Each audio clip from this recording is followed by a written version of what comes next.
forging ahead with album reviews. Luckily for this next one, If I Take Off My Shirt Will You Listen to My Music, full-length album from 2016, I had already recorded a full commentary album. I'm just going to use the audio that I recorded in 2016 as commentary for this album, but now that time has passed, there are some things about that commentary that I either want to add stuff to or adjust, or like that I kind of disagree with now. In those instances, I'll just like hop in and add my little changes on the video. Hope you're having a great day. Thanks.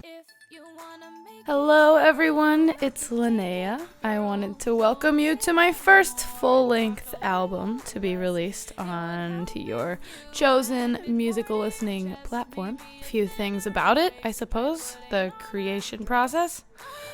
These songs, some of them I've written more recently, some of them I've written a couple of years ago. I produced them to the best of my ability and then brought them to my good friend Noam Wallenberg, who produced them to his professional level. And thus, here is the album, If I Take Off My Shirt. Will you listen to my music? Please enjoy.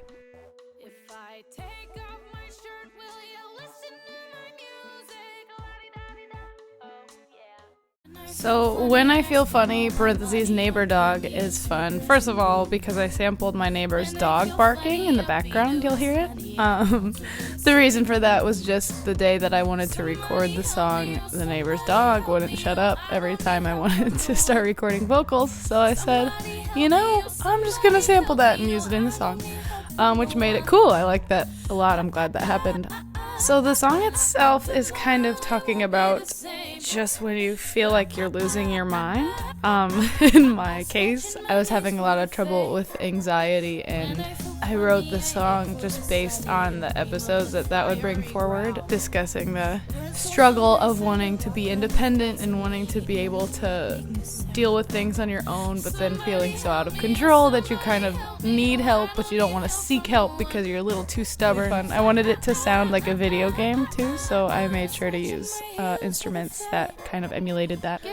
Chubby but I like to wear crop tops is pretty much about identifying your flaws.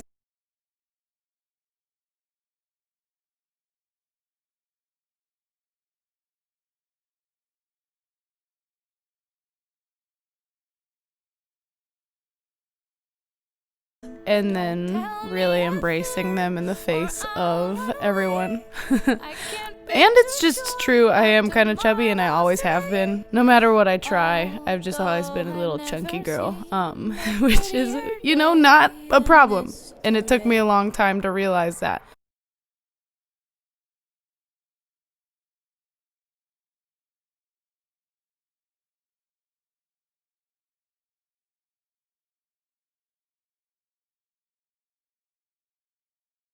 And I like to wear crop tops because they're just fun, they're cute, and I like the breezes. It's nice, whatever. So yeah, that's pretty much the vibe of this one. If I Take Off My Shirt, Will You Listen to My Music? The title track of this album is arguably my most wrath-fueled song that I've ever written or created. The words say it all, honestly, if you just listen to the song, but it's an expression of the sheer aggravation that comes with wanting to be a female musician and having hopes of making it big, but then understanding that if you are to make it big, you might have to be something that you are not necessarily, based on what we're looking at, you know, every day, what we see in magazines, on TV. And if you want to be naked on TV, that's awesome. Go for it. Be naked on TV. All the power to you. But this is talking about how not everyone who wants to be big wants to be naked on TV, but that sort of seems like the only choice. There are a lot of really incredible role models out there, but the things that we focus on about them are just looks. Take off my shirt, will you listen to my music? Oh yeah. If I take off my shirt, will you listen to my music? Oh yeah. So the first time I showed this song to my parents, they kind of freaked out because of my choice of some strong words in some eyes, I suppose. I chose to use the words tits and clit because I feel like the only time you ever hear those terms are in a way that's talking down to women or, you know, I wanted to turn the tables. It's not typical that you're hearing the people who have these body parts singing about them. Okay, so Gym Crush, I love Gym Crush mostly just because of the story that's associated with it. If you're listening to the song and you haven't watched the music video for it, definitely go to youtube.com/LKMalley. Type Gym Crush, find Gym Crush, watch it. This song is obviously based on a true story because every song I ever write is based on a true story. There is a super hot dude at the gym that I saw sometimes who pretty much was my motivation to go to the gym for a good bit there.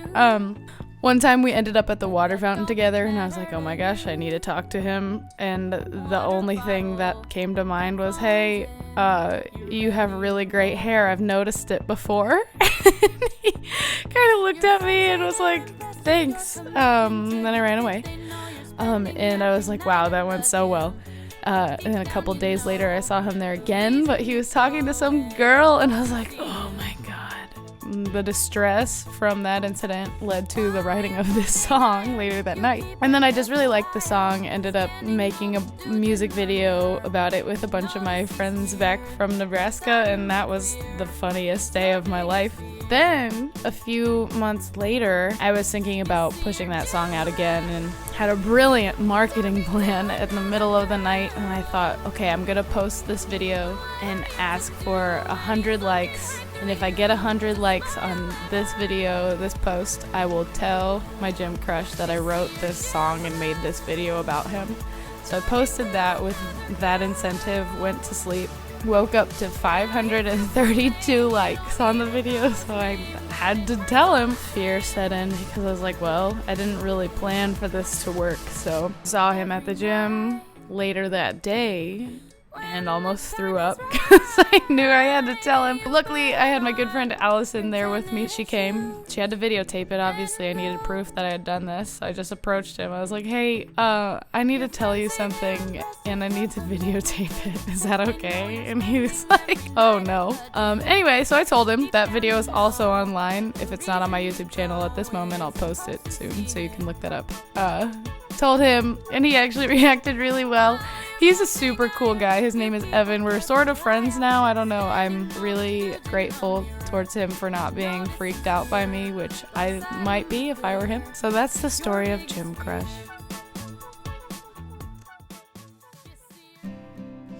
Part 1 Love Song is a love song I wrote about a guy I was dating a few years ago who I was head over heels for. But if you're listening to Part 1 Love Song, make sure to listen to Part 2 Why I Don't Write Love Songs, because the pairing of these two is pretty critical.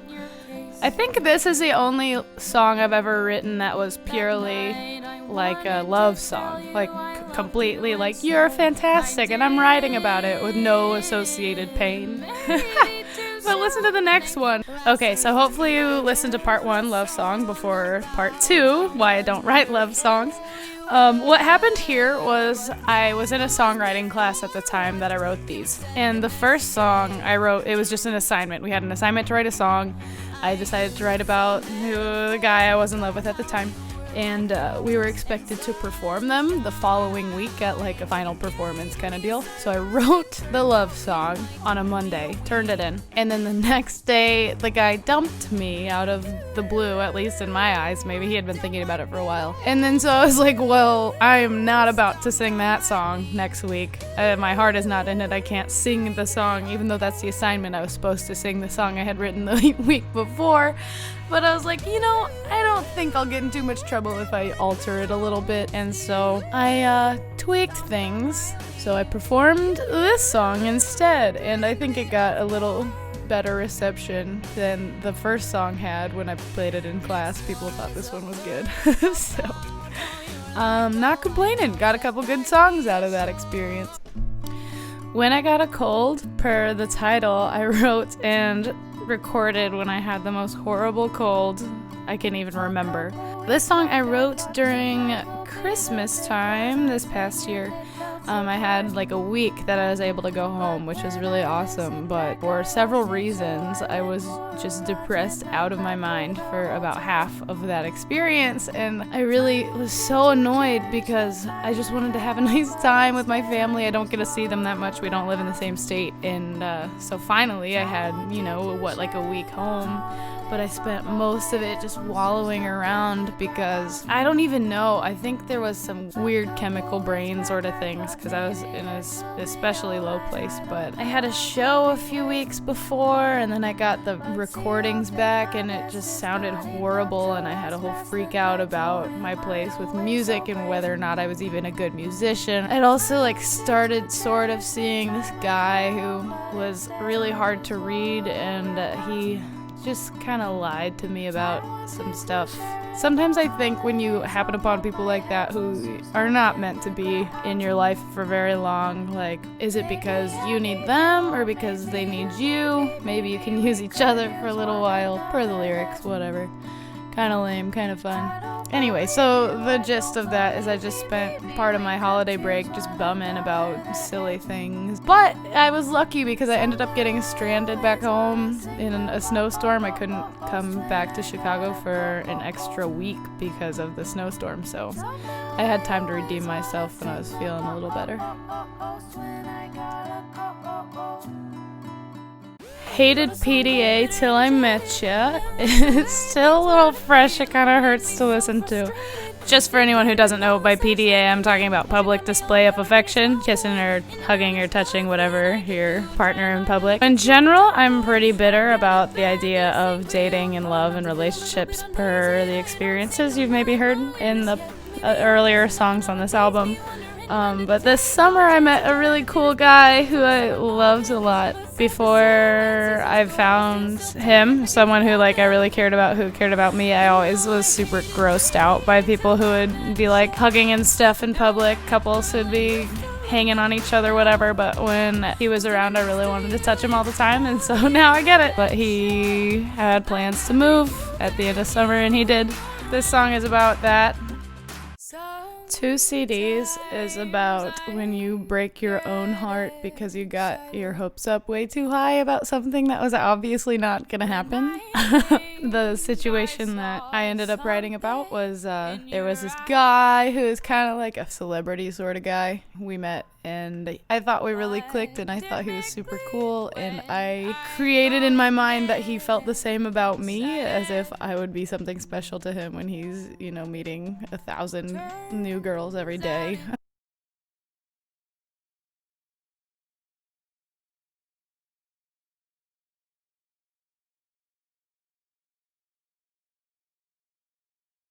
I had a huge crush on him right away, and once when we were hanging out, he said that he would burn me a CD of the songs he had written himself, and then another CD of the songs that he liked to listen to, and I was like, oh, can hold you to it, and I secretly had high hopes that would actually happen, and I kind of led myself to believe that we had a little something special, even though, I only knew him for maybe a day or two before he left again. But I got my hopes up so high and then just took the blow when he wasn't reaching out anymore, and I shouldn't have expected that of him. It was silly of me to assume that anything could even happen there. But I did, and I took the fall for it. It was me breaking my own darn heart. Pretty Tired is the token emo jam of this album. Just kind of describes the experience of feeling extremely hopeless about your purpose and the point of existing, and facing that, dealing with it, and learning how to cope. The Tinder song is my favorite song on this album for reasons I can't especially explain. When the mixing was done and I listened to it, it made me cry. This is the only song I cried about. It's a super silly song. It's kind of a joke. Anyone who's used Tinder, the dating app, has experienced the myriad of ups and downs that come with that. And this song is kind of a joke about Tinder being fantastic, which I think Tinder is fantastic. It's a very interesting approach approach to getting to know people and dating and everything. There's a music video to this one as well. Check it out, youtube.com/lkmalley. What a time to be alive, where you can find a date in your cell phone. Truly amazing. I like putting it at the end of the album because everything preceding it is just so serious about, dating and relationships. In the end, it's like, well, at least there's always Tinder.